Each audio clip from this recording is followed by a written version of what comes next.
Dieting proper खाने का हिस्सा है या ये प्रॉपर एक लाइफस्टाइल है? मैं एक चीज हमेशा कहती हूँ कि बिफोर डाइटिंग आप देख के खाएं आप क्या खा रहे हैं। लाइफस्टाइल ऐसा कि आप नहीं डाइट मैनेज कर पा रहे, आपकी गट नहीं ठीक, तो आप समझे आपकी बॉडी में कोई फंक्शनिंग ठीक नहीं है। डेली लाइफ किस प्रोपोर्शन में आपको खाने का कहती है? बहुत फॉलो कर रहे हैं, लेकिन उसमें एक जो कॉन्सेप्ट है वो बहुत गलत अडैप्ट कर रहे हैं। बहुत सारे लोग सोशल मीडिया पे ही देख के डिफरेंट टाइप्स ऑफ डाइट्स अपनी लाइफ में इम्प्लीमेंट करना स्टार्ट कर देते हैं। भूख हड़ताल कर लेते हैं, समटाइम हम अमाउंट ज्यादा ले लेते हैं और समटाइम वो चीज टॉक्सिक और side oh effect. My god. फिर हम एंड पे कहते हैं oh no we should work on our nutrition, तो that's very wrong practice, so don't go for it. शादी से 2-3-4 महीने पहले ब्राइडल्स जो है वो डाइट पीक पे करना स्टार्ट कर देती हैं। Yes, it is very important. अगर आप मोटे होंगे तो सिर्फ आप मोटे नहीं हैं, हार्ट डिजीज होने का चांस 70% तक ज़्यादा हो जाता है। वर्स्ट डिजीजेज जो उन्होंने डाइट की वजह से अपनी बॉडी में पैदा कर ली हो वो कौन सी होंगी? सबसे ज़्यादा डैमेज करने वाली डाइट है। Oh my God. एक चीज़ मैं ज़रूर कहना चाहूँगी, डोंट टेक एंटासिड्स। अब एंटासिड्स का इतना कल्चर हो गया हुआ है, साशे घुला। खाना तो हम सब खाते हैं, लेकिन क्या हम जानते हैं कि ये खाना हमारे जिस्मानी और ज़हनी सेहत पर कैसे असरअंदाज होता है? वजन कम करने के लिए हम बहुत सारी मुख्तलिफ डाइट्स करते हैं, चाहे वो कीटो डाइट हो या वो मेडिटेरियन डाइट हो या आप इंटरमिटेंट फास्टिंग कर रहे हैं। तो क्या आप जानते हैं कि इनके फायदे और नुकसानात क्या हैं? तो आज की पॉडकास्ट में डॉक्टर वर्दा से हम इनके फायदे और नुकसानात तो जानेंगे ही, लेकिन इसके साथ साथ हम ये भी जानेंगे कि आप घर बैठे बजट फ्रेंडली डाइट प्लान कैसे बना सकते हैं और कैसे एक हेल्दी लाइफस्टाइल अडॉप्ट कर सकते हैं। तो इस पॉडकास्ट को एंड तक लाजमी देखें। Thank you so much for coming वर्दा। तो आज जैसे हम बात करने वाले हैं डाइट पे, तो आप मुझे सबसे पहले ये बताएं कि ये डाइट क्या है और इसकी कितनी टाइप्स हैं? द मोस्ट इम्पॉर्टेंट थिंग कि जो डाइट होती है ना, डाइट मीन्स डाइटिंग का जो लफ्ज़ इस्तेमाल किया जाता है मोस्टली हमारे यहाँ पता है क्या होता है कि आपने एक फूड ग्रुप को निकाल देना है, शायद सिर्फ एक स्पेसिफिक फूड ग्रुप पे रिलाई करना है, ये डाइट है। लेकिन अगर हम न्यूट्रिशनली कहें, एक हेल्दी इंसान के लिए जब हम डाइटिंग की टर्मिनोलॉजी इस्तेमाल करते हैं तो हम हमेशा कहते हैं सब कुछ हेल्दी और बैलेंस खाना, अपनी डाइट को रेगुलर करना। This is all about dieting. Dieting की अगर टाइप्स पे बात की जाए तो आजकल कुछ डाइट्स ऐसी हैं जो हमने खुद से बना ली हुई हैं।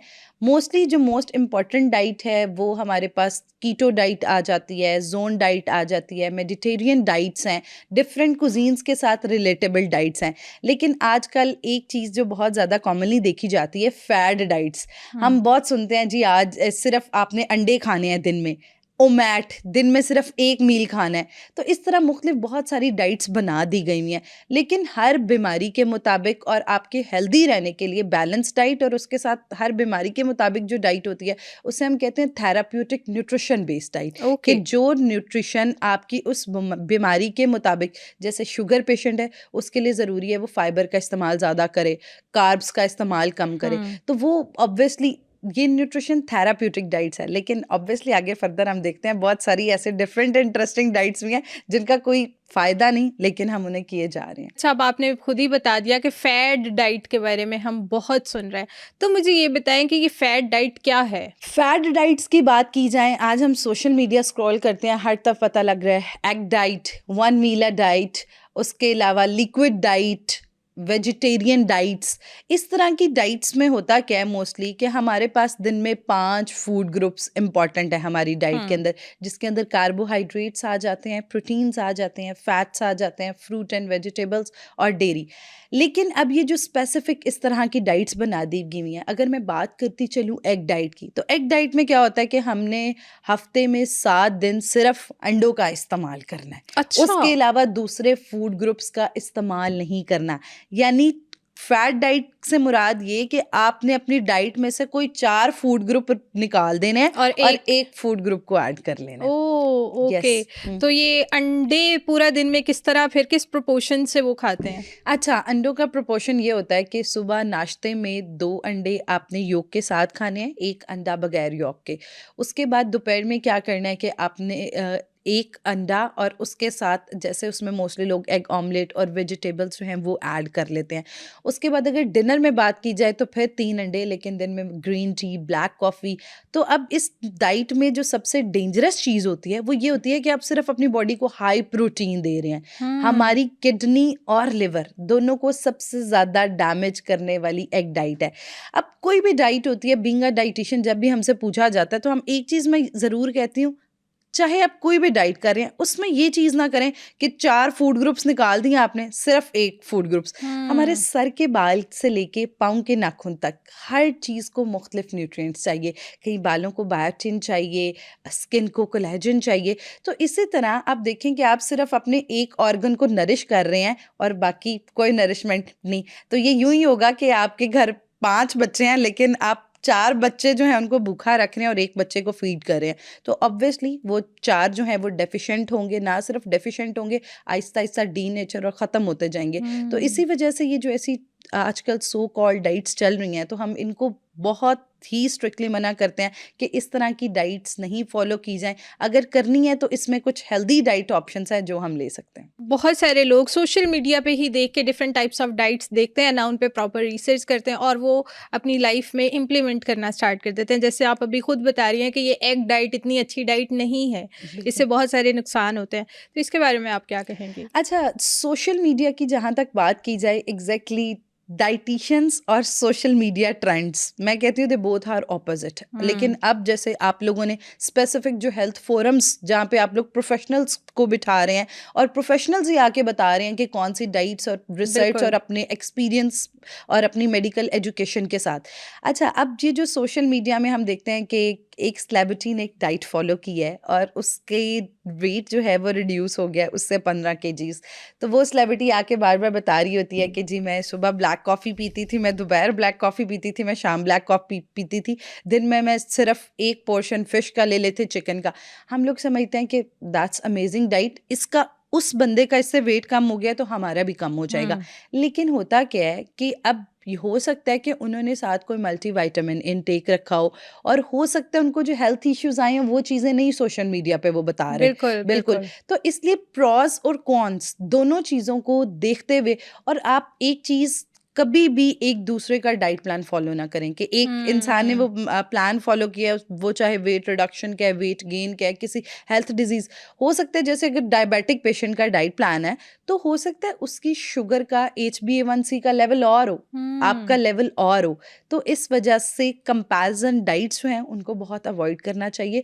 अहम है कि हम लोग बैलेंस डाइट करें और जैसे हेल्थ फोरम्स हैं उन पे कोई रिसर्च बेस्ड डॉक्टर आके, कंसल्टेंट आके सोशल मीडिया पे बता रहा है तो उनको कंसीडर किया जाए। बिल्कुल ठीक है। डाइट प्लान बनाने वक्त हमें कौन सी की फैक्टर्स मद्देनजर रखने चाहिए? डाइट प्लान बनाते हुए जो मेजर की फैक्टर्स हैं उनमें हमारे पास पेशेंट का वेट आ जाता है, हाइट आ जाती है, उसके साथ साथ उसकी न्यूट्रिएंट डेफिशिएंसी कितनी है, स्टमक हेल्थ कितनी है, उसके साथ साथ डाइजेशन, ये बहुत इंपॉर्टेंट फैक्टर है कि डाइजेशन खाने की कैसी होती है, मसल कैसा है। तो ये तमाम major factors, physical activity factor, इन सारी, और उसके साथ साथ एक चीज़ ज़रूर मैं कोशिश करती हूँ कि आपकी वर्क प्लेस के अकॉर्डिंग आपका डाइट प्लान हो, जो आपका रूटीन है वो वाला फैक्टर को भी मद्देनजर रखा जाए ताकि आप डाइट प्लान को अच्छे तरीके से फॉलो कर सकें। आपने बात की कीटो डाइट।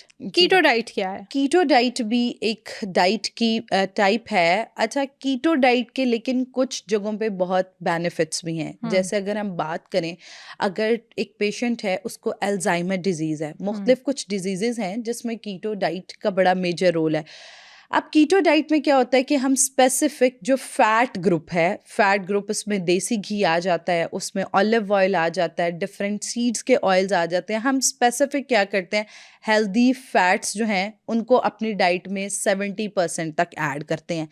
30% तक हम प्रोटीन्स और कार्ब्स को भी ऐड करते हैं, लेकिन जो रिफाइंड कार्ब्स हैं जैसे जिसमें सफ़ेद मैदा और उससे बनी तमाम अशिया आती हैं उसको हम बिल्कुल कट डाउन कर देते हैं। तो मोस्टली क्या होता है कि जो कीटो डाइट है ये वो लोग जिनकी बॉडी के अंदर इंसुलिन रेजिस्टेंस हो चुकी हुई है, जिनके अंदर अल्जाइमर डिजीज़ है या कोई ऐसी डिजीज़ है जो रेजिस्टेंट रिलेटेड है, या फिर अगर आपका वेट बहुत ज़्यादा स्टक हो गया उसमें ये बहुत ज़्यादा हेल्पफुल हो सकती है, लेकिन बगैर न्यूट्रिशन न्यूट्रिशनिस्ट के जाने आप इसे स्टार्ट ना करें, आपकी इसमें कुछ हेल्थ चीज़ें।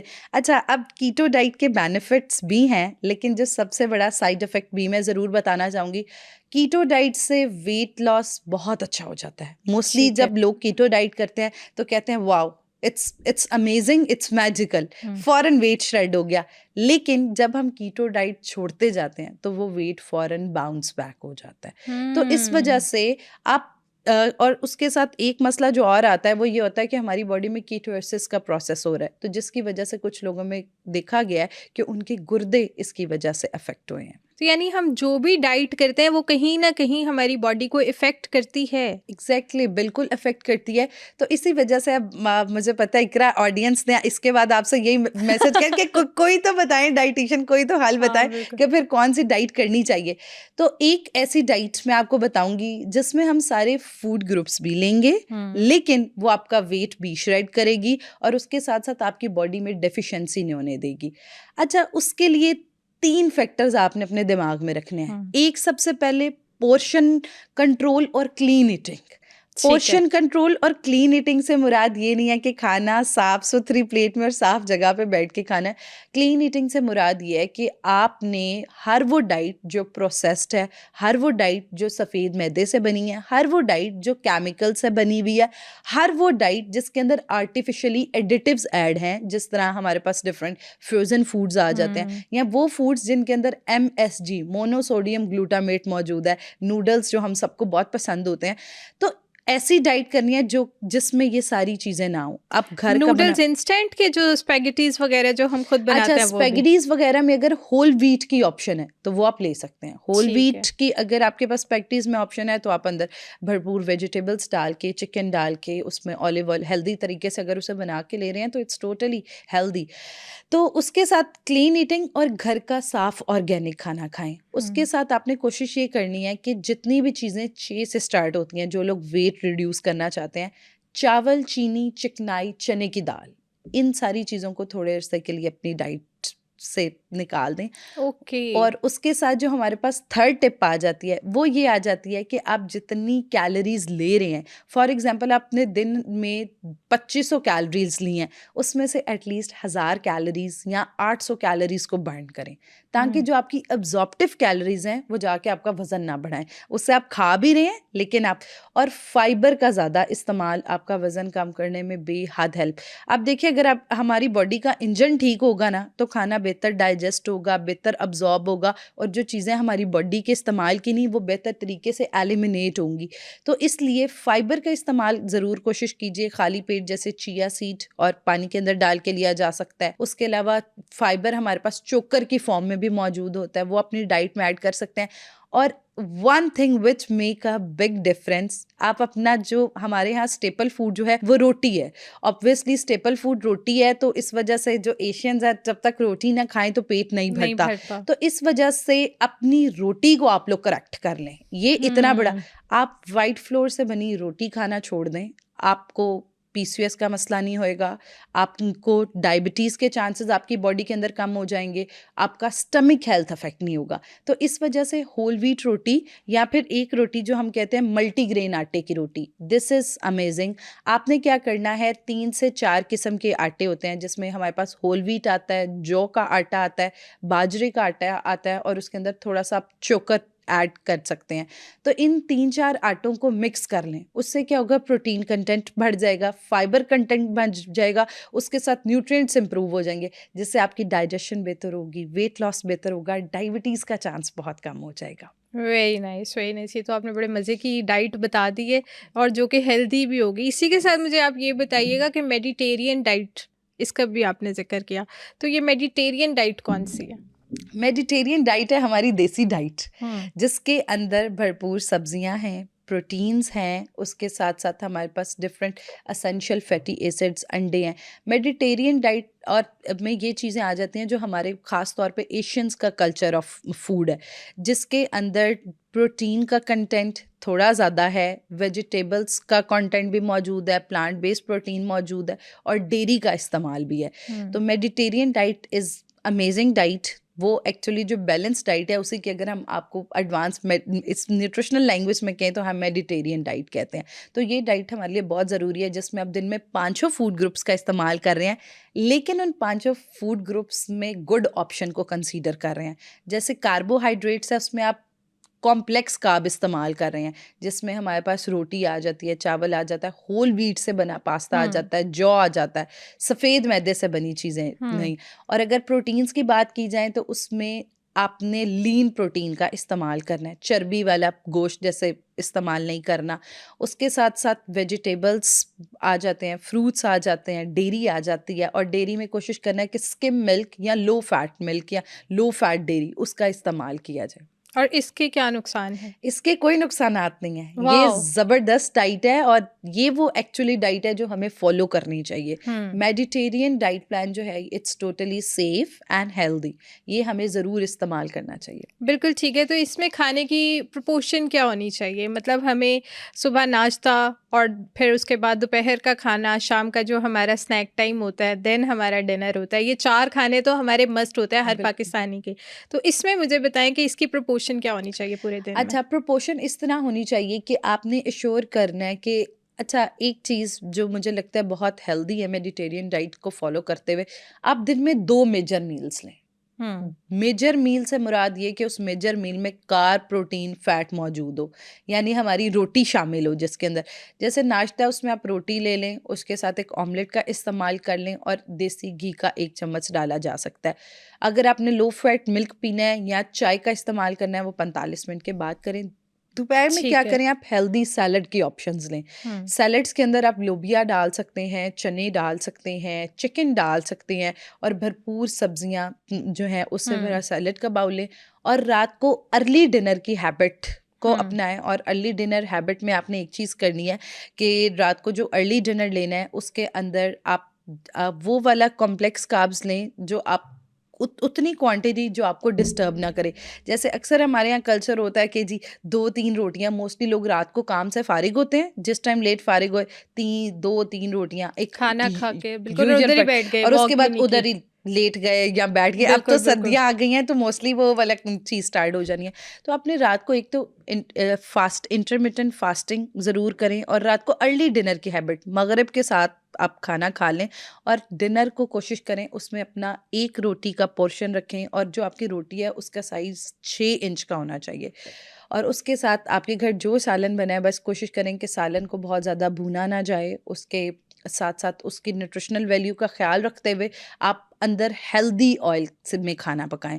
हेल्दी ऑयल में हमारे पास ऑलिव ऑयल हो सकता है, देसी घी हो सकता है, कॉर्न ऑयल हो सकता है, मस्टर्ड ऑयल हो सकता है। बनस्पति ऑयल जो है इट्स पॉइजन, उससे बिल्कुल इस्तेमाल ना किया जाए। हार्ट प्रॉब्लम्स का इशू, वेट गेन का इशू, एथेरोस्क्लेरोसिस जिस समय होने का बहुत बड़ा इशू है जो हम खाने में ऐसे ऑयल्स पकाते हुए इस्तेमाल करते हैं जो कि टोटली अनहेल्दी हैं। अच्छा, आपके पास डिफरेंट पेशेंट्स आते हैं, उसमें जी। से कोई वर्स्ट डिजीजेज जो उन्होंने डाइट की वजह से अपनी बॉडी में पैदा कर ली हो, वो कौन सी होंगी? वर्स्ट डिजीज़ेज़ में मैंने मुझे आज भी याद है कि एक पेशेंट मेरे पास आया और उसके फादर जब अंदर कमरे में एंटर हुए तो ही वाज लिटरली क्राइंग, वो रो रहे थे। तो मैंने कहा कि आई डोंट नो व्हाई ये क्यों रो रहे हैं। तो जब वो अंदर एंटर हुए तो उनके हाथ में इतनी सारी फाइल्स थी। तो जब मैंने फाइल्स देखी और अभी उनके बेटे की उम्र सिर्फ 22 साल थी और जब मैंने फाइल्स देखी तो उस बच्चे को लिवर फैटी 4th ग्रेड का था, उसको किडनी जो है वो फेल हो चुकी हुई थी और अब डॉक्टर्स ने कहा था कि कोई और सलूशन नहीं। और अभी उस बच्चे की उम्र सिर्फ 21 साल थी। तो जब पता चला कि इस बच्चे का ये हाल क्यों है तो वो जिम में कुछ अनहेल्दी डाइट्स और उसके साथ स्टीरॉइड्स का इस्तेमाल करता था। मोस्टली क्या होता है कि हमारे यहाँ जो डाइट है ना, इसके नाम पे, फिटनेस के नाम पे ऐसी ऐसी प्रोडक्ट्स हैं मार्केट में मौजूद, या वो कहते हैं कि ये 3 दिन का मील प्लान है, ये आप फॉलो करें, आपके जी ये मर्दों में ख़ास तौर वो मसल्स वाला बड़ा क्रेज़ होता है, पैक्स बन जाएंगे और फीमेल्स में आप बिल्कुल फिट हो जाएंगी।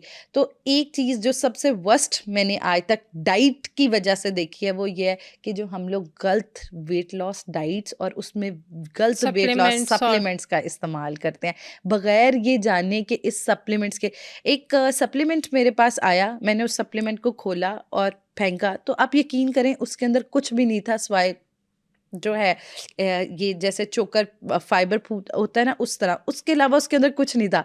तो आई एम सरप्राइज टू सी कि ओ माय गॉड, हमारे यहाँ लोग देखते भी नहीं है कि इस वेट लॉस के कैप्सूल के अंदर है क्या, और हम लोग फौरन खा उसको लेते हैं, बिल्कुल अपनी बॉडी के इनटेक अंदर करते डाल हैं। रहे हैं। तो आप देखिए उसके अंदर स्टीरॉइड्स हो सकते हैं या ऐसी, तो इसलिए आप इस तरह की डाइट्स जो आप खुद से करते हैं या सेल्फ मेडिकेशन सप्लीमेंट्स खुद से लेना, ये आप यकीन माने आपके ऑर्गन्स को दिनों में डैमेज और ख़त्म कर देता है।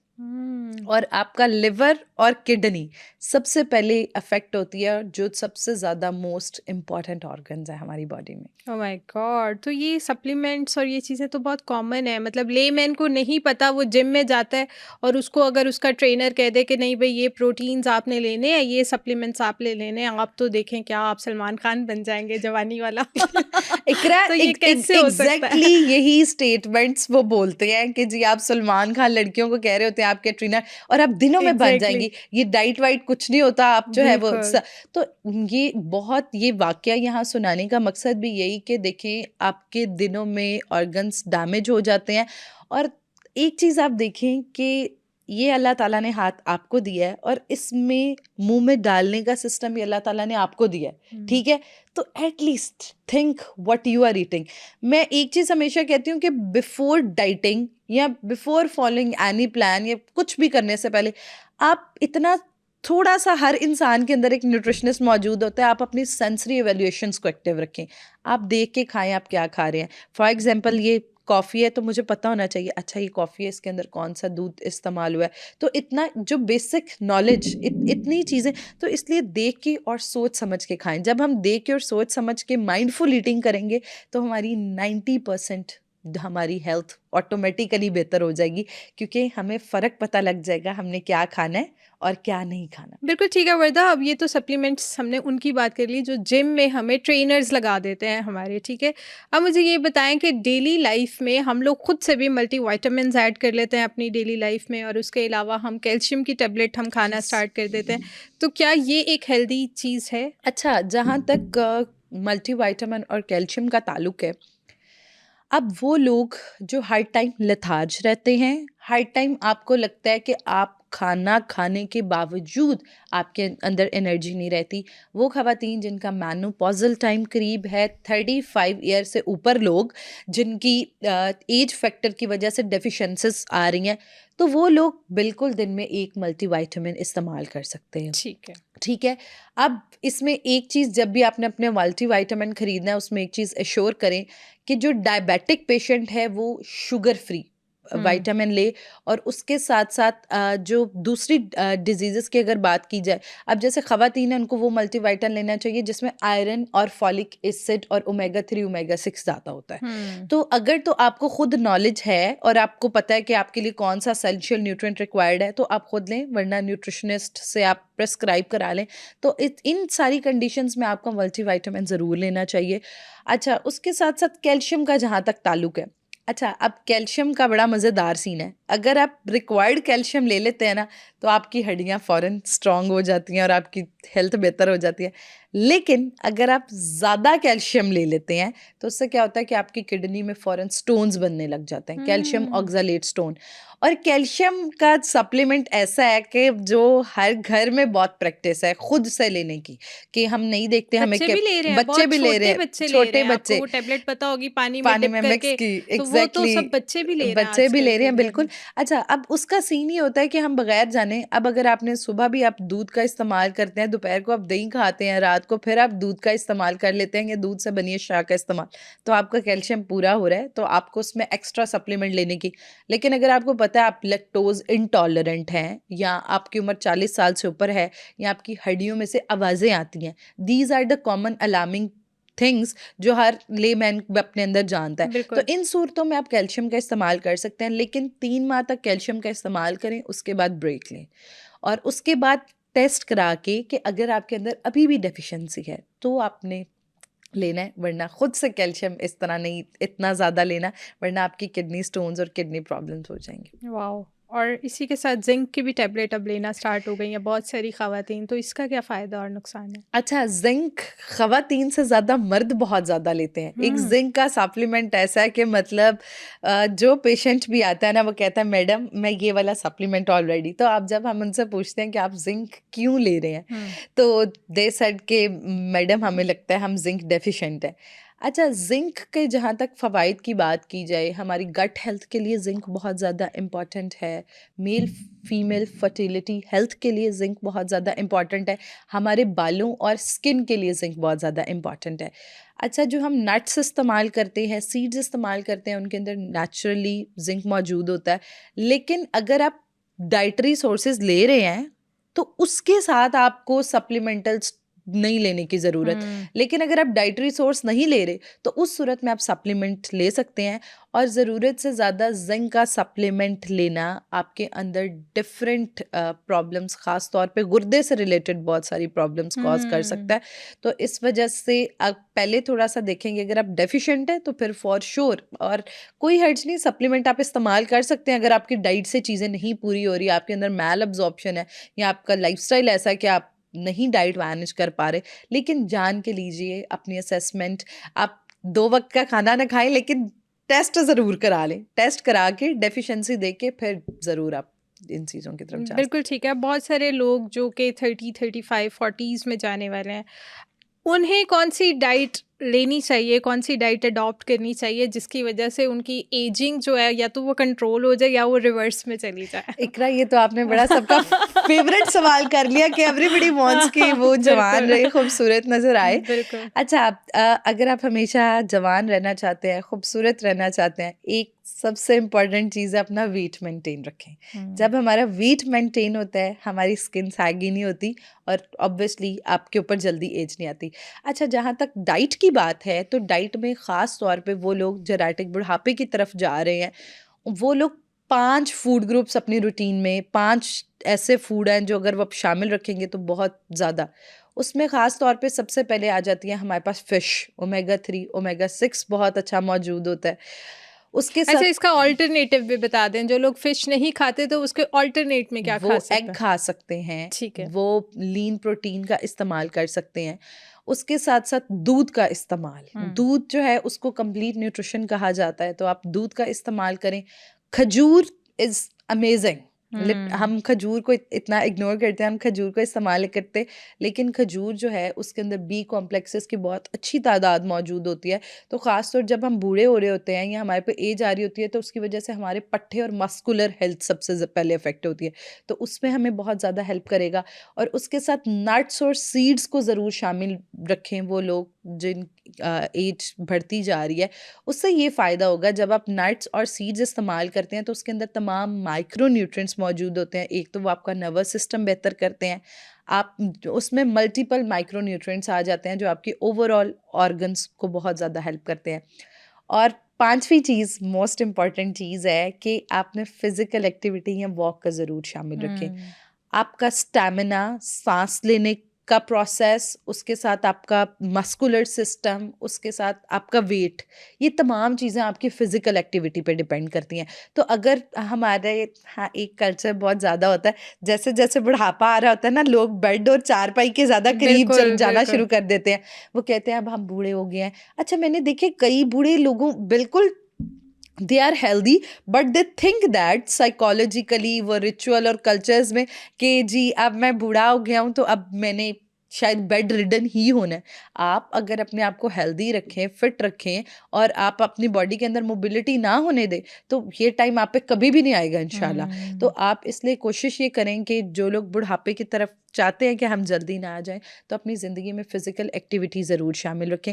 अगर आप बहुत ज़्यादा वॉक नहीं कर सकते, बहुत ज़्यादा एक्सरसाइज नहीं कर सकते, तो कम से कम 15 मिनट ज़रूर करें। आप अपने घर में कर लें, आप घर के टेरेस पे कर लें, थोड़ा सा ज़रूर आप इस चीज़ को अपनी ज़िंदगी का हिस्सा बनाएं। और पार्क्स में ज़रूर जाएं। अब तो जैसे विंटर्स आ गए हैं, आप ऑरेंज लें, मज़ेदार नट्स लें, ठीक है, उसके साथ आपको विटामिन डी मिलेगा, आपकी मसल हेल्थ बेहतर होगी, और वॉक करें। देखिए, हम अपनी ज़िंदगी को खूबसूरत फूड्स के साथ बनाते हैं, तो जब हमारी फूड और लाइफ इन दोनों चीज़ों में हमारी प्रैक्टिसेस ऐसी हो जाएंगी, तो उससे हमारी ज़िंदगी इम्प्रूव भी हो जाएगी और हेल्दी भी हो जाएगी। Very nice, very nice. तो मुझे सिर्फ ये बताएं कि आपने ये चीज़ें बता दी कि ये 5 ऐसे आपके लाइफस्टाइल है, मैं तो इनको लाइफस्टाइल कहूँगी, जी कि जी, ये अडॉप्ट करने से आपकी एजिंग कंट्रोल हो जाएगी।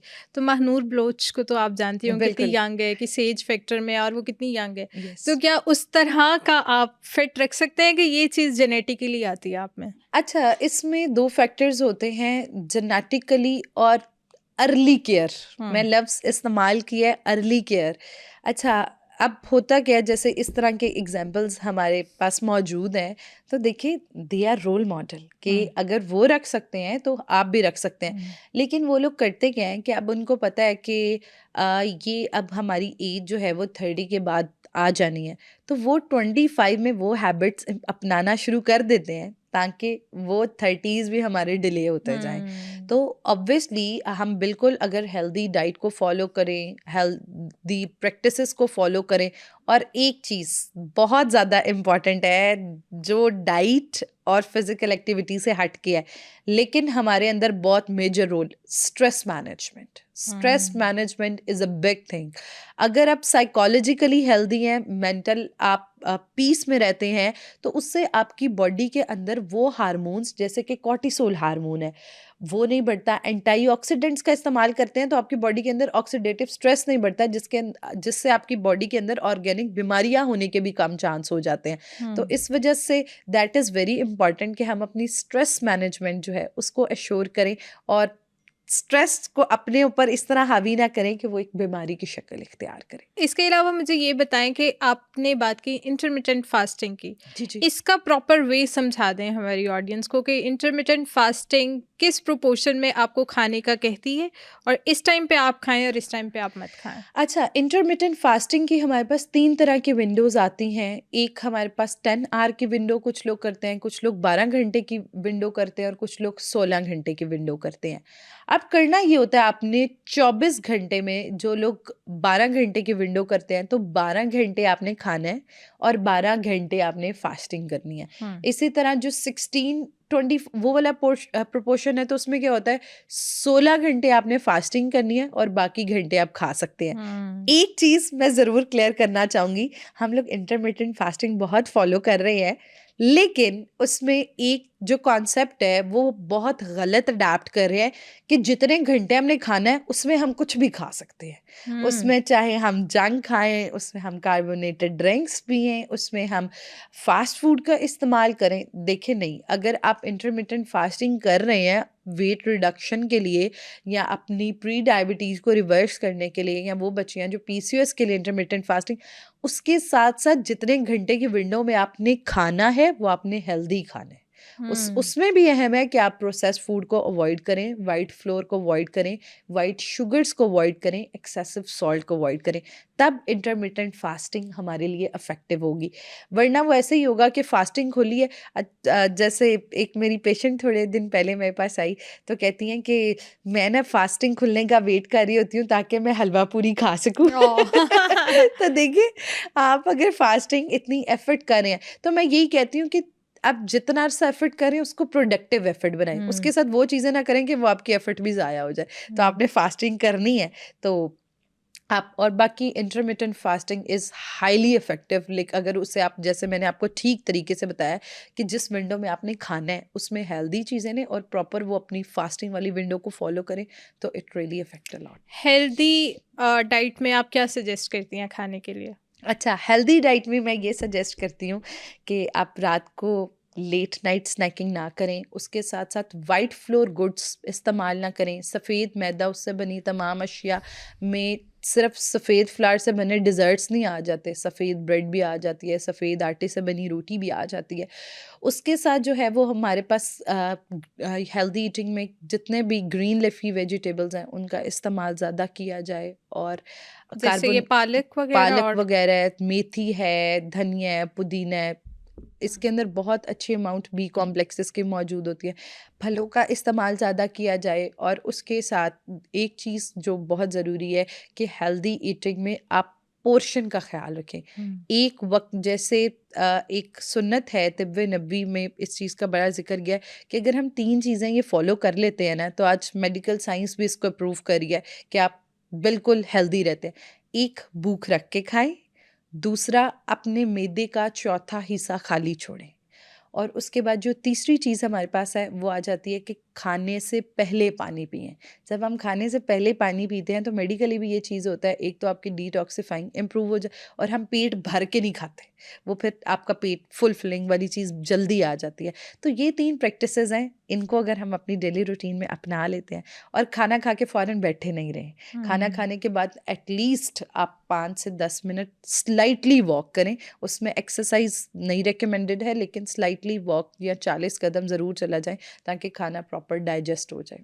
बिल्कुल ठीक है। ये जो हम जूसेस अपनी डेली लाइफ में ऐड करते हैं, तो जूसेस हेल्दी हैं, पीने चाहिए? अच्छा, जूसेस का जहाँ तक ताल्लुक है, जूसेस हेल्दी अगर आप उसके अंदर कोई शुगर नहीं ऐड कर रहे और सिर्फ फ्रूट्स ले रहे हैं रॉ फॉर्म में उसका जूस आपने बनाया, तो इट्स हेल्दी। डिपेंड ऑन कि आप वो जूस कितनी क्वांटिटी में इस्तेमाल कर रहे हैं।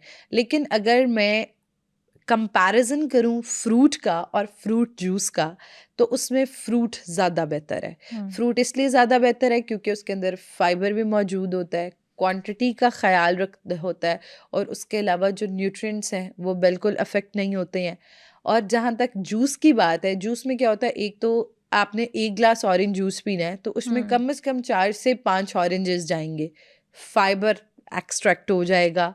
और उसके साथ मोस्टली ये होता है कि हम फिर फ्लेवर के लिए भी कोई चीज़ ऐड करते हैं, तो फ्रूट जब हम रॉ फॉर्म में खा रहे हैं फाइबर के साथ, उस फ्रूट का फ्लेवर हमें अच्छा लग रहा है और वो खाया जा रहा है, तो इस वजह से। लेकिन ख़ास तौर पे कुछ डिजीज़ेज़ होती हैं, जैसे कोई हेल्थ रिलेटेड प्रॉब्लम है और उसमें आपसे ऑरली फ्रूट नहीं खाया जा रहा, तो उसमें जूसेस बेनिफिशियल। बिल्कुल ठीक। एशियन डाइट और वेस्टर्न डाइट में क्या डिफरेंशिएशन है? एशियन डाइट ये है कि हम लोगों के जो फूड है इसमें मोस्टली क्या होता है कि मीट पोर्शन बहुत ज़्यादा है। ख़ास तौर पे वो एशियंस को हमेशा अगर न्यूट्रिशनली एग्जांपल का कि ये गोश्तखोर या कार्निवोर्स हैं, मतलब बिल्कुल, बहुत बिल्कुल। ज़्यादा हमारे यहाँ मीट की कंजम्पशन है।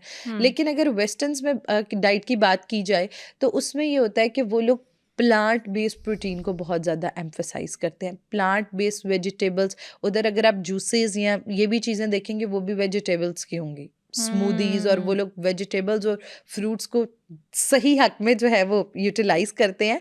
और उसके साथ वेस्टर्न डाइट में एक चीज़ होती है कि मोस्टली क्या होता है कि वो लोग रिफाइंड कार्ब्स का इस्तेमाल बहुत ज़्यादा करते हैं, सफ़ेद मैदा और उससे बनी तमाम अशिया का इस्तेमाल बहुत ज़्यादा करते हैं। तो जहाँ तक हमारा एक तो मीट की कंजम्पशन बहुत ज़्यादा, और उसके साथ साथ हम लोग फैट्स, हेल्दी फैट्स, जैसे हमारे यहाँ खाने के ऊपर तरी ना हो तो हम खाने को टेस्टलेस समझते हैं, तो ये एक डिफरेंस मेजर है। बिल्कुल ठीक है। तो यहाँ पे अगर हमने फाइबर, एनरिच फाइबर फूड खाना हो, तो कौन से 5 ऐसे मेजर फूड्स हैं जो हम डेली लाइफ में ऐड कर सकते हैं और उसका कोई नुकसान नहीं होता?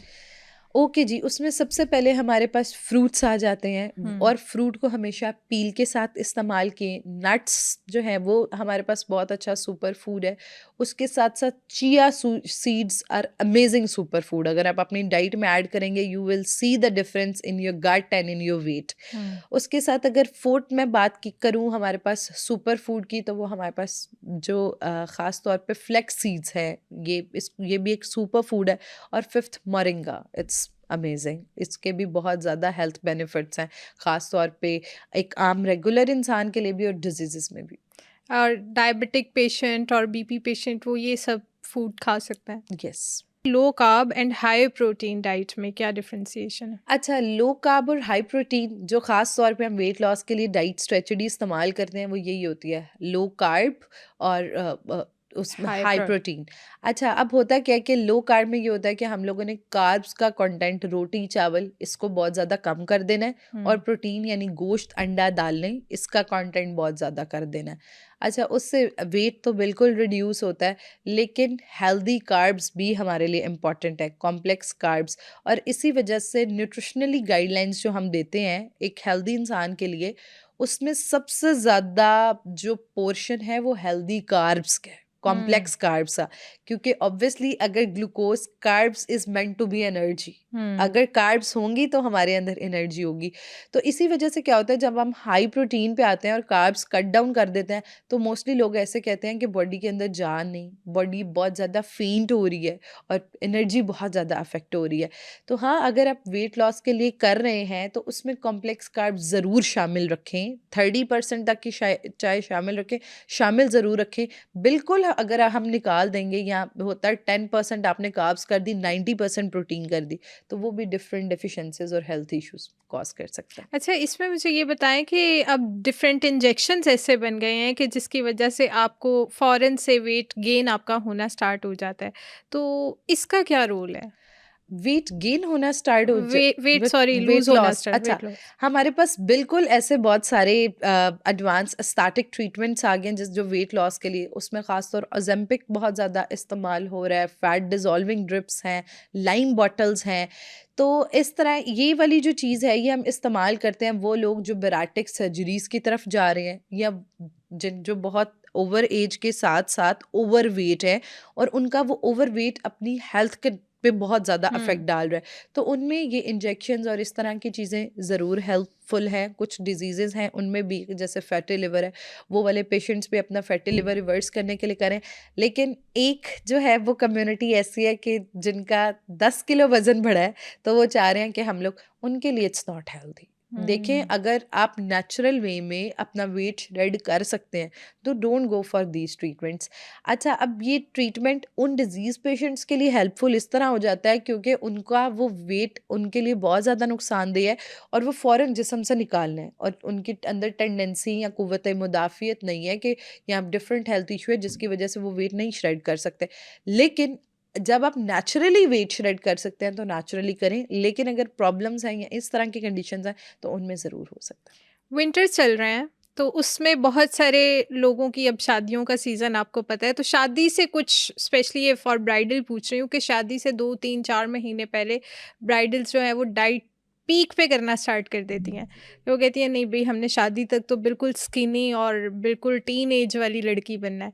तो क्या वो हेल्दी चीज़ है? शादी से पहले हेल्दी वे में वेट लॉस करना इज़ इम्पॉर्टेंट, लेकिन अगर आपका बीएमआई नॉर्मल है और उसके बावजूद आप चाह रहे हैं कि आप बिल्कुल ज़ीरो फिगर हो जाएं और आप, तो वो बेहद ख़तरनाक है। वो ख़तरनाक इस तरह है कि वो जो आपकी अगली लाइफ है, हम जो अगर न्यूट्रिशनली लैंग्वेज में कहें तो हम लोग क्या कहते हैं कि जो शादी से पहले वाला प्री ब्राइड फेज़ है, तो उस 3 माह में न्यूट्रिशन करेक्शन की जाए ताकि आपकी जो अगली लाइफ में होने वाले हार्मोनल चेंजेस हैं या आपने ऑब्वियसली कंसेप्शन की तरफ जाना है, कंसीव करना है, तो उसके लिए अहम है कि ये जो पहली शादी से 3 माह पहले अपनी बॉडी को प्रिपेयर करें।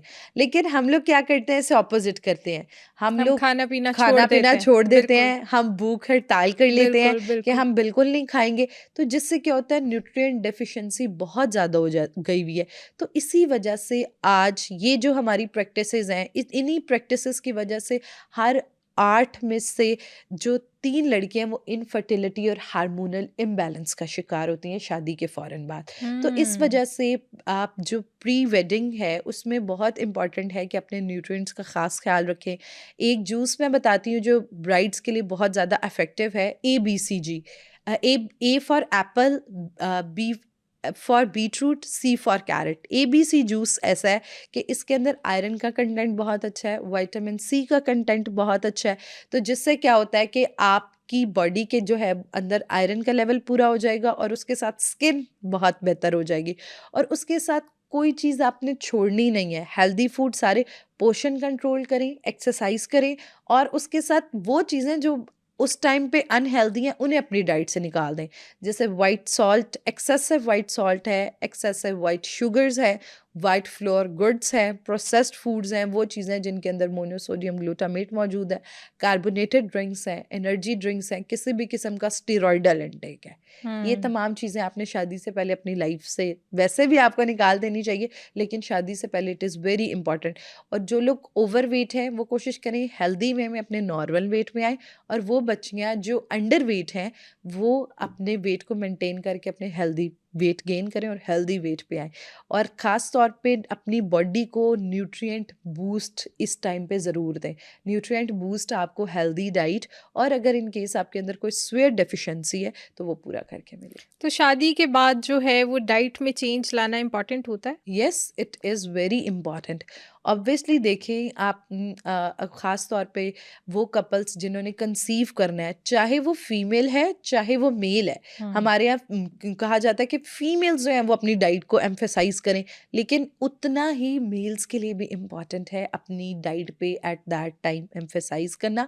और मैं ये चीज़ कहती हूँ कि शादी से पहले फीमेल्स की डाइट पे बहुत बात हो रही होती है, मेल्स के लिए भी बहुत इम्पॉर्टेंट है कि वो हाई प्रोटीन लें, अपने वेट मैनेजमेंट करें, ख़ास तौर पे अपने मिनरल्स और विटामिन्स को बॉडी के अंदर एश्योर करें, हाइड्रेशन स्टेटस बेहतर रखें, वेट मेंटेन करते हुए कोई भी स्टीरॉयड का इस्तेमाल, या अक्सर ऐसे होता है लड़के की जब शादी है तो उसके फ्रेंड सर्कल में मुख्तलिफ उसको मशवरे दिए जा रहे होते हैं, ये स्टीरॉयडल इस्तेमाल करें, ये सलाजीद है इसको इस्तेमाल करें, और वो एक्सेसिव अमाउंट में हार्मफुल हो जाता है। तो इसी वजह से दोनों कपल के लिए इम्पॉर्टेंट है कि अपनी शादी से पहले और वो जो आपका इनिशियल शादी वाला पीरियड है उसमें अपनी न्यूट्रिशन को बहुत बेहतर रखा जाए। तो ये जो डिफरेंट किस्म की मेडिकेशन लड़कियां भी ले रही होती हैं शादी से पहले, ग्लूटाथायोन और इस तरह के ओरल सप्लीमेंट्स भी ले रही होती हैं, तो इससे भी आपकी हेल्थ वाइज इफेक्ट होता है? बिल्कुल, इससे भी हेल्थ अफेक्ट होती है। और देखिए समटाइम्स क्या होता है, हम वो चीज़ें अपनी बॉडी के अंदर ऐड ऑन करनी शुरू कर देते हैं, ऐसे सप्लीमेंट जो मैल अब्जॉर्प्शन की तरफ ले जाते हैं। तो उससे क्या होता है कि जब ऑब्वियसली शादी के बाद आपने कंसीव किया,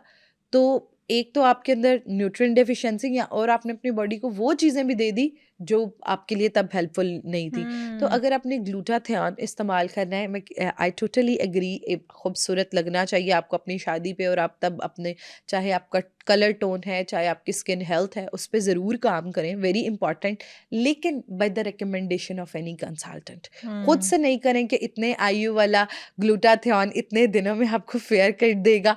तो उससे क्या होता है कि सम टाइम हम अमाउंट ज़्यादा ले लेते हैं और सम टाइम वो चीज़ टॉक्सिक और साइड इफ़ेक्ट।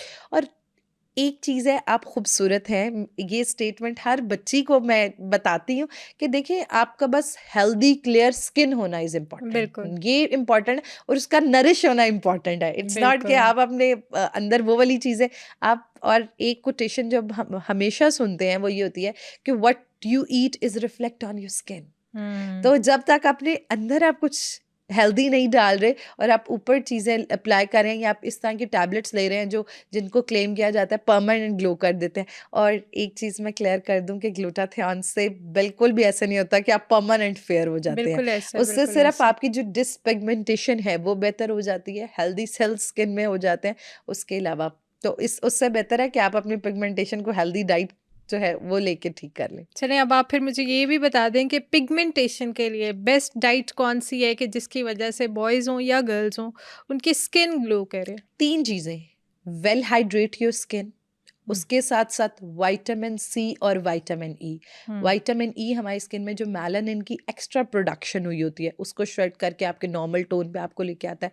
विटामिन सी आपके कलर को ब्राइट करेगा। विटामिन सी और विटामिन ई का इनटेक, और उसके साथ साथ third a very important thing कि अपनी डिसपिगमेंटेशन को ठीक करने के लिए सनस्क्रीन का इस्तेमाल करें, और उसके साथ साथ हाई शुगर्स वो ना इस्तेमाल किया करें। इससे आपकी पिगमेंटेशन काफ़ी हद तक बेहतर हो जाएगी। इन्हीं से बने आप फूड्स भी बता दें कि भाई ये फूड्स आप अपनी डेली लाइफ में ऐड करें, जैसे आपने vitamin C and vitamin E का जिक्र किया, तो उसी से रिलेटेड 5 मेजर फूड्स या फ्रूट्स या जो भी चीज़ें हैं वो बता दें। अच्छा, हमारे पास हम जितनी भी ऑरेंज सिट्रस फ्रूट्स की फैमिलीज़ हैं, ऑरेंजेस हैं, ग्रेप फ्रूट्स हैं, इनका इस्तेमाल किया जा सकता है। कैरेट का इस्तेमाल किया जा सकता है, बीट रूट का इस्तेमाल किया जा सकता है, एप्पल इस्तेमाल कर सकते हैं, विटामिन ई नट्स में अच्छी अमाउंट में मौजूद होता है, उसका इस्तेमाल किया जा सकता है, ऑलिव ऑयल का इस्तेमाल किया जा सकता है। तो ये तमाम चीज़ें हैं जिसमें ये सारा कुछ मौजूद है। बिल्कुल ठीक है। अब हम बात करते हैं कि बजट फ्रेंडली डाइट प्लान बनाना हो कि हर घर में अगर वो फॉलो अगर कोई करना चाहे तो वो इजीली कर सके, तो वो कौन सा डाइट प्लान बन सकता है? अच्छा, बजट फ्रेंडली की अगर मैं बात करूं तो इसमें एक चीज़ है कि क्वांटिटी मैटर्स अ लॉट। ठीक है, अगर आप बहुत ज़्यादा क्वांटिटी में बनाएंगे तो वो बजट अफेक्ट होगा। तो इसलिए क्वांटिटी मेंटेन रखेंगे तो पोर्शन कंट्रोल भी होगा और वो हम्म। बजट फ्रेंडली भी हो जाएगा। तो उसमें अगर बात की जाए तो एक चीज़ में सबसे ज़रूरी है वो ये है कि आप नाश्ते में क्या करें कि आप कोई भी होल व्हीट से बनी रोटी खा सकते हैं, ब्राउन या मल्टीग्रेन ब्रेड इस्तेमाल की जा सकती है, साथ अंडे का ऑमलेट हो सकता है। दोपहर में आप कोई भी सलाद, या अगर मैं कहती हूँ आप कोई फैंसी सैलेड नहीं बनाना चाहते, दैट्स ओके, आप सिंपल एक खीरा लें, थोड़ी सी बंद गोभी लें, या कोई भी जो सीजनल 2 वेजिटेबल्स हैं उनका इनटेक कर लें। असर के वक्त कोई फ्रूट, या जो लोग कैफ़ीन इनटेक करते हैं, कॉफ़ी, चाय या कहवा आप जो भी इस्तेमाल करते हैं उसको चीनी के बगैर इस्तेमाल किया जाए। रात का खाना जो है उसमें एक रोटी और हेल्दी ऑयल में बना हुआ सालन, और उसके साथ साथ जो है वो हमारे पास आप योगर्ट का इस्तेमाल उसके साथ कर सकते हैं, सब्ज़ी का इस्तेमाल कर सकते हैं। तो अगर आप बाहर से जंक नहीं खाएंगे और बाहर अपनी एक्स्ट्रा मनी नहीं स्पेंड करेंगे तो वो ऑटोमेटिकली बड़ा बजट फ्रेंडली सीन हो जाएगा। अच्छा, जंक फूड का बड़ा रोल है। हमने शादियों की भी बात की, तो शादियों के बाद भी आपको पता है न्यू कपल को तो बहुत सारी दावतें मिलती हैं जिसमें यस। हम आइटम्स ऑफ फूड्स देखते हैं अपने आगे कि भाई इतना ज़्यादा खाना पड़ा हो। तो उस सिचुएशन में कैसे मैनेज कर सकते हैं आप अपनी डाइट को? अच्छा, उस सिचुएशन में इस तरह मैनेज कर सकते हैं कि आप कार्ब्स थोड़ी ज़्यादा ना लें, कार्ब्स, रिफाइंड कार्ब्स, उनको अवॉइड किया जाए। और इट इज़ नॉट इम्पॉर्टेंट कि अगर टेबल पे 10 खाने पड़े हैं तो आपने 10 ही खाने हैं। आप उन 10 को टेस्ट ज़रूर कर सकते हैं, आप उनको 2 से 3 स्पून्स जो है वो हर चीज़ के ले लें, और उसके साथ सैलेड ज़्यादा इस्तेमाल कर लेंगे तो वो आपको ओवरफुलनेस की फील नहीं देगा। और उसके साथ ये वाला जो दावतों वाला सीन होता है ना, ख़ास तौर पे मेरे जितनी पेशेंट्स शादी से पहले वेट श्रेड करते हैं, तो वो शादी तो दावतों के चक्कर में, ख़ास तौर में हलवों के चक्कर में सारा वो वेट बर्बाद हुआ होता है। तो ये सर्दियों में तो बड़ा वो चलता है जी, गाजर का हलवा और गजरेला, तो क्या ये हेल्दी है? चीनी के बगैर है तो हेल्दी है, आप उसमें गुड़ डाल रहे हैं या स्टीविया का इस्तेमाल कर रहे हैं तो it's healthy, and it's all about the matter of portion कि आप कितने पोर्शन में ले रहे हैं। और अगर आप रेगुलर हलवा जात का इस्तेमाल करें, जैसे सर्दियों में कल्चर होता है रात को चाय के मग, दूध के मग, साथ साथ हलवा। पंजीरी या हलवे, तो देखें ये कल्चर आप वीकेंड्स पे कर सकते हैं। In a blue moon, being a nutritionist भी हम कहते हैं कि in a blue moon it's okay, लेकिन on regular basis it's dangerous. जो लोग कहते हैं ना कि हम रोज़ रात को मीठा ना खाएं तो हमें, तो देखें ये आप ऑब्वियसली अपने साथ बहुत ज़्यादती करें आप, ठीक है ना, ब्लू मून आप ज़रूर। तो इसी तरह सर्दियाँ हैं, रिचुअल्स हैं, हमारे खूबसूरत रिचुअल्स हैं, आप इन्हें इंजॉय करें, लेकिन इन अ वे जैसे आप हफ्ते में एक बार, और चीनी के बगैर बना लें, आप उसके अंदर गुड़ डाल सकते हैं, स्टीविया डाल सकते हैं, वो मीठा भी हो जाएगा और हेल्दी भी हो जाएगा। तो डायबिटिक पेशेंट्स जो हैं वो कौन सी डाइट फॉलो कर सकते हैं? डायबिटिक पेशेंट्स के लिए सिर्फ 2 इम्पॉर्टेंट चीज़ें हैं, वो ये 2 चीज़ें करें तो उनकी शुगर बहुत हद तक कंट्रोल रहेगी। सबसे पहले जब भी उन्होंने दिन में उठना है, अपने दिन का स्टार्ट किसी भी फाइबर फूड से करना है, जिसमें हमारे पास खाली पेट आप चिया सीड वाला पानी पी सकते हैं, चोकर ले सकते हैं, या डिफरेंट फाइबर के तो हमारे पास मौजूद होता है वो ले सकते हैं। खाली पेट जब हम फाइबर लेंगे तो उससे क्या होगा कि जब नाश्ते में वो कार्ब्स लेंगे तो उससे उनकी शुगर बहुत ज़्यादा ऊपर नहीं जाएगी। उसके साथ दूसरी टिप जो है वो ये आ जाती है कि सफ़ेद मैदे से बनी तमाम अशिया, आर्टिफिशियल मीठा, और उसके साथ साथ वॉक, इसको असेंशियल करें। इन दोनों चीज़ों को अवॉइड करते हुए जब साथ वॉक करेंगे तो आपकी बहुत हद तक शुगर कंट्रोल हो जाएगी। डाइटिंग या प्रॉपर खाना जो है वो एक हमारा खाने का हिस्सा है, या ये प्रॉपर एक लाइफस्टाइल है कि हमें ये अडॉप्ट करना ही करना है? हमें मोटिवेशन कैसे मिले कि हम इसे मैनेज कर सकें? अच्छा, मोटिवेशन के लिए 2-3 चीज़ें आप कर सकते हैं। उसमें एक चीज़, आप अपने आप को इमेजिन किया करें, अगर मैं फिट हो जाऊं तो मैं कैसी लगूंगी, ठीक है? चाहे वो लड़का है, वो भी यही सोचे कि अगर मैं फिट हूँ, अगर आप ओवरवेट है, उसके साथ साथ आप अपने आइडियल वो कपड़े अपने पास 2-3 रखें कि जिनमें आप फिट आना चाहते हैं, तो उनको आप रोज़ देखें कि यस मुझे इसमें फिट आना है। उसके साथ साथ डार्क साइड ज़रूर देखें। अगर आप मोटे होंगे तो सिर्फ आप मोटे नहीं हैं, आपके अंदर हार्ट अटैक होने का, उसके साथ डायबिटीज़ होने का, लिवर फैटी होने का, हार्ट डिजीज़ होने का चांस 70% तक ज़्यादा हो जाता है आपकी बॉडी के अंदर। तो आप ये सोचेंगे आपके अर्ली बुढ़ापा आ जाएगा, उसके साथ साथ ये तमाम डिजीज़ेस आपके अंदर होने लग जाएंगी। और एक चीज़ हेल्थ वाइज तो होता ही है, बट उसके साथ साथ मोस्ट इम्पॉर्टेंट, अगर हम हेल्दी नहीं होते तो उससे हमारी प्रोफेशनल लाइफ बहुत ज़्यादा अफेक्ट होती है। आजकल वुमेन एम्पावरमेंट पे बहुत ज़्यादा बात हो रही होती है, तो मैं एक चीज़ कहती हूँ, women should be fit. If women is fit then वो अपने इंडिपेंडेंट होने की और अपनी बिल्कुल। ज़िंदगी में हर काम और हर चीज़ कर सकती है। तो इसलिए आपको फिज़िकली, मेंटली, हर लिहाज से फिट होना चाहिए। तो वो चीज़ें तभी पॉसिबल होंगी जब हम हेल्दी खाएँगे, हेल्दी एक्टिविटीज़ में अपने आप को इन्वॉल्व रखेंगे, अपने आप को स्ट्रेस फ्री रखेंगे, और हेल्दी वेट होना इज़ वेरी इम्पॉर्टेंट। वो अगर आप जो हेल्दी नहीं है तो आप समझिए आप ज़िंदगी में कुछ भी नहीं है। आप बिल्कुल कुछ कर ठीक ही है। नहीं सकते। आपके ड्रीम्स आप सिर्फ़ आप इमेजिन ही कर सकते हैं। आप उन बिल्कुल उन ऐसा उन ड्रीम्स, आपको वो मंज़िल सफ़र तय करने के लिए एनर्जी की ज़रूरत है। तो उसके ज़रूरत है। लिए ज़रूरी है आप अपने बॉडी को भी उस तरह प्रिपेयर करें। खाने पे तो हमने बहुत बात कर ली, अब इसके हज़म होने पे भी बात कर लेते हैं कि अक्सर खाना जो है ना डाइजेस्ट प्रॉपर्ली नहीं हो पाता।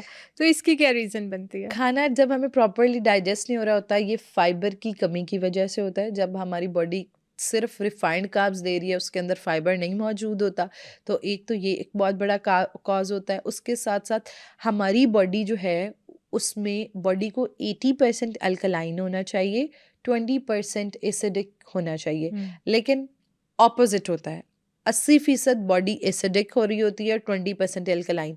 अब बॉडी एसिडिक क्यों ज़्यादा हो रही होती है? हुँ। जब हम बहुत ज़्यादा प्रोसेस फूड ले रहे होते हैं, हम अपने मेटाबॉलिज्म पे काम नहीं कर रहे होते, हम वॉक नहीं कर रहे होते, हम वो चीज़ें जो हमारे मेटाबॉलिज्म को बेहतर करती हैं, फाइबर हो गया, उसके साथ हमारे पास डिफरेंट न्यूट्रिएंट्स हैं जो हमें हेल्प करते हैं डाइजेशन में, वो नहीं ले रहे होते, तो उसकी वजह से अल्टीमेटली क्या होता है, हमारा डाइजेस्टिव सिस्टम अफेक्ट हो जाता है। तो हुँ। इस वजह से अहम है कि फ़ाइबर का इस्तेमाल, प्रोबायोटिक्स एंड प्रीबायोटिक्स का इस्तेमाल, जिसमें हमारे पास दही आ जाती है, फर्मेंटेड फूड्स डाइजेशन में बहुत ज़्यादा हेल्प करते हैं, जैसे अचार है हमारे पास। हुँ। उसके साथ-साथ जो है वो स्पाइसेस का बड़ा बिग रोल होता है। अगर आप बहुत एक्सट्रीम स्पाइसेस खाते हैं, तो उससे हमारी बॉडी के अंदर अल्सर होने का चांस बहुत ज़्यादा बढ़ जाता है। हुँ। हम कहते, तो इसलिए गो फॉर नेचुरल स्पाइसेस, जैसे हरी मिर्च है, या वो नेचुरल स्पाइसेस की तरफ आप जाएं। आर्टिफिशियल 10 मसाले डाल के खाना नहीं खाएं, वो आप उसके साथ डीप फ्राइड फूड, ये हमारी हुँ। डाइजेशन को बहुत ज़्यादा अफेक्ट करता है। डीप फ्राइड फूड्स को अवॉइड, ठंडा पानी, ठंडे sodas right after eating your meal, ये भी हमारी डाइजेशन को बहुत ज़्यादा अफेक्ट करता है। उसके साथ खाना खा के फ़ौरन लेट जाना, उसके बाद लेट नाइट बिंज करते रहना, अपने दांत भी ख़राब करना और अपना स्टमक भी ख़राब करना। तो हुँ। ये छोटी छोटी प्रैक्टिसेस हैं। जब मैदा ख़राब होता है ना, तो ख़ासतौर जब मैदा ख़राब होता है तो पेशेंट्स आके यही कहते हैं, हाँ हम तो कुछ ऐसा नहीं करते कि जिसकी वजह से मैदा ख़राब हो गया, but these are the small practices. हुँ। और उसके बाद अगर आपको ज़रूरत से ज़्यादा कॉन्स्टिपेशन रह रही है, ज़रूरत से ज़्यादा डायरिया रह रहा है, तो you should notice on that thing. उस पे काम करें और अपनी डाइजेशन को नॉर्मल करें। और ऑब्वियसली अपनी वर्क लाइफ के साथ, अपनी ज़िंदगी के साथ फोकस ऑन द थिंग्स कि मेरे जो मुझे ज़रूरत से ज़्यादा हार्ट बर्न तो नहीं हो रही, मुझे हर खाने के बाद एसिडिटी तो नहीं हो रही, मुझे खाना प्रॉपर डाइजेस्ट हो रहा है। जब हम इन चीज़ों का ख़्याल रखते हैं, हमें पता लगता रहता है, तब हम इन पे काम करते हैं। इस चीज़ का वेट ना क्या करें कि वो एक डिज़ीज़ बनेगी तो हमें पता चलेगा। छोटी-छोटी चीज़ें हैं, उनको साथ-साथ कंट्रोल कर लेंगे आप डाइजेशन की, तो आपकी वो चीज़ें ठीक हो जाएँगी। वरना आपकी गट नहीं ठीक, तो आप समझें आपकी बॉडी में कोई फंक्शनिंग ठीक नहीं है। गट आपकी बॉडी का इंजन है। आप जो खा रहे हैं, डाइजेस्ट होना, अब्ज़ॉर्ब होना, it's all about your gut. तो गट को हेल्दी रखना बहुत इम्पोर्टेंट है। और एक चीज़ मैं ज़रूर कहना चाहूँगी, डोंट टेक एंटासिड्स। अब एंटासिड्स का इतना कल्चर हो गया हुआ है, 1 मिनट में साशे घोला, पी लिया, ठीक बिल्कुल है? ऐसा है। 1 मिनट में मिद, ठीक है? Oh my God! सुबह-सुबह बर्निंग हो रही है, पिंक कलर का सिरप है, व्हाइट कलर का सिरप है एंटासिड का, डाला, फटाफट पी लिया। कहीं खाने में ओवर ईट कर रहे हैं, कोई बात नहीं, खैर है, एंटासिड है ना, एक साशे घोलेंगे, सेटल हो जाएँगे। देखें, इससे आपके न्यूट्रिएंट्स की एब्ज़ॉर्प्शन इफ़ेक्ट हो रही है, उसके साथ-साथ आप कि आप अपने डाइजेस्टिव सिस्टम को डिपेंड कर रहे हो कि बाहर से मुझे वो चीज़ मिल जाएगी तो मैं डाइजेस्ट हो जाऊंगा, मीनवाइल मैं जो मर्जी करता रहूं। तो that's very wrong practice, so don't go for it. अच्छा, मैंने देखा है कि 16, 17, 18 ईयर्स के बच्चे होते हैं, टीन एज में होते हैं, और वो खाने से पहले एक कैप्सूल ले रहे होते हैं कि भाई उनकी बर्निंग बहुत ज़्यादा रहती है सीने में, ठीक है? तो क्या उनको कोई घरेलू टोटका करना चाहिए कि वो डेली बेसिस पे वो टैबलेट लेंगे तो वो फिर कुछ खाना खा सकते हैं, क्योंकि उनको इतनी जलन होती है कि वो खाना नहीं खा सकते? देखिए, ख़ास तौर पे टीन एज में these practices are very wrong. अच्छा, अब वो जो टैबलेट काम करती है अमृत, वो काम आप हमारे बहुत सारे फूड्स के अंदर भी मौजूद है। दही को आप इस्तेमाल कर सकते हैं खाली पेट। उसके अलावा चिया सीड को पानी में डाल के इस्तेमाल कर सकते हैं। इसबगोल का छिलका वो आप इस्तेमाल कर सकते हैं। अब ये वो तमाम चीज़ें हैं जो आप उस टैबलेट की जगह इस्तेमाल कर सकते हैं। अगर आप डेली बेसिस पे टैबलेट अपने आप को दे रहे हैं तो आप देखें आपकी टैबलेट वो सपोर्ट सिस्टम बन गई है। आप सारी उम्र टैबलेट्स पे तो नहीं आपको रहना। फिर हम एंड पे कहते हैं oh no we should work on our nutrition. अगर हम अपने तो अगर हम ये small practices, medication is not a solution. हमारी डाइट में हर चीज़ का सॉल्यूशन मौजूद है, बस द थिंग इज़ हम फोकस नहीं करते हैं। तो इसलिए अगर आप चाहते हैं कि आप सारी उम्र दवाइयों पे ना आए, correct your food, correct your food according to your condition, according to your body, या आपका जैसा रूटीन है उसके मुताबिक अपने फूड की करेक्शन कर लें। कुछ चीज़ें वक्ती तौर ऐड ऑन कर लें, जब आप हेल्दी हो जाए तो फिर उनको छोड़ दें। कुछ लोग खाना खाते ही वॉशरूम की तरफ भाग जाते हैं और उनको लग रहा होता है कि भाई उनका डाइजेस्टिव सिस्टम है वो बहुत ज़्यादा तेज़ी से काम कर रहा है कि वो खाना खाते ही जाते हैं और वो वॉशरूम चले जाते हैं। अच्छा, अब इसमें 2 चीज़ें हो सकती हैं। एक प्रॉब्लम होता है इरिटेबल बाउल सिंड्रोम। उसमें क्या होता है कि आपकी बॉडी जो है वो खाने को प्रॉपर डाइजेस्ट नहीं कर पाती, तो कभी आपको कॉन्स्टिपेशन हो जाती है, कभी फौरन डायरिया हो जाता है।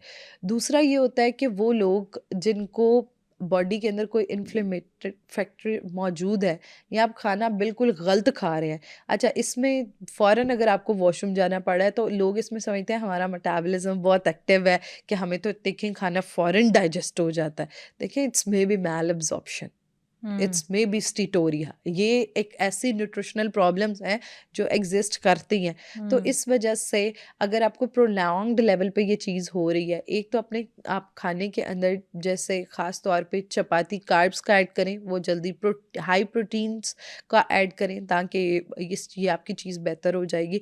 और उसके अलावा अगर आपको बहुत ज़्यादा ये चीज़ हो रही है तो then you should consult a doctor ताकि आपकी वो पता लग सके कि प्रॉब्लम क्या है। लास्ट क्वेश्चन हमारा कि हमारी पूरी बॉडी जो है वो लीन होती है, स्मार्ट होती है, लेकिन बेली फैट एक एज के बाद आना स्टार्ट हो जाता है, तो इसके लिए कौन सी डाइट हमें करनी चाहिए? बेली फैट के लिए सबसे ज़रूरी है cortisol level, stress level. Cortisol जब हमारी बॉडी में ज़्यादा होता है तो उसकी वजह से हमारा एब्डोमेन फैट बाहर आता है।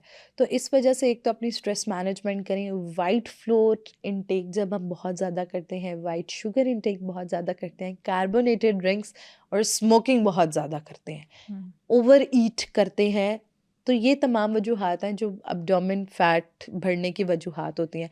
तो इसलिए अगर आप यहाँ एब्डोमेन फैट रिड्यूस करना चाहते हैं, एक तो अपनी रूटीन में एक्सरसाइज ऐड करें। हमारे एब्डोमेन के अंदर मसल्स मौजूद हैं, ठीक है, तो आप अपने एब्डोमेन फैट को रिड्यूस करें एक्सरसाइज के थ्रू। उसके साथ वाइट शुगर्स को कट डाउन कर दें, लेमन का इस्तेमाल अपनी रूटीन में शामिल कर लें।